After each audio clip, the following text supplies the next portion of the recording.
I do wonder, David, what you make of today's move.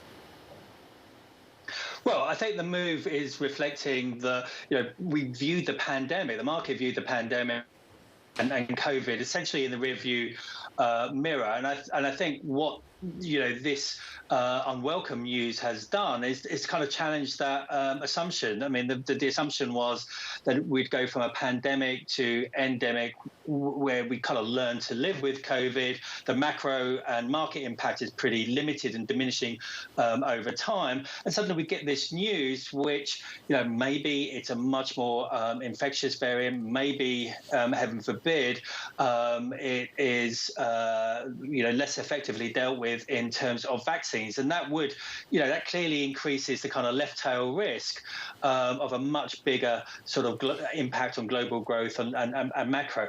But the reality is that we actually don't know. And I think the market, because of the low liquidity and we're coming into year end, is kind of, reacting as if, this is arguably a greater risk than we can really kind of price at this point in time, because we simply don't know. David, the move in bonds really gets my attention. Bonds should not be this volatile, especially with the Fed still putting their thumb on the scales here. But we see actually the implied volatility in Treasury yields surging to the most since March 2020. And that was, of course, when everything was falling out of bed. We have seen the idea of a complete retracement of rate hikes next year. Does this make sense to you?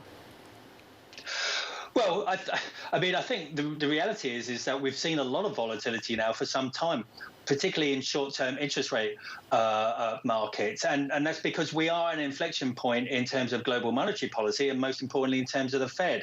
I mean, you're right, Lisa, the moves today are very large. I mean, yesterday, the market was effectively pricing, I think, something like a 60% chance that the Fed was going to announce an acceleration of its tapering of bond purchases at the meeting in December, and then actually start hiking rates probably in May or June, with 3 rate hikes in the course of 2022. Today's action is kind of taking at least one of those hikes out. And I think this is one of the dilemmas now that the Fed is facing, because it's allowed itself to get behind the inflation curve. It's caught between a rock and a hard place. It needs to start tightening policy given where inflation is and those inflation pressures that are broadening out. And I think actually, broadly speaking, the outlook for the global, the US economy is pretty strong.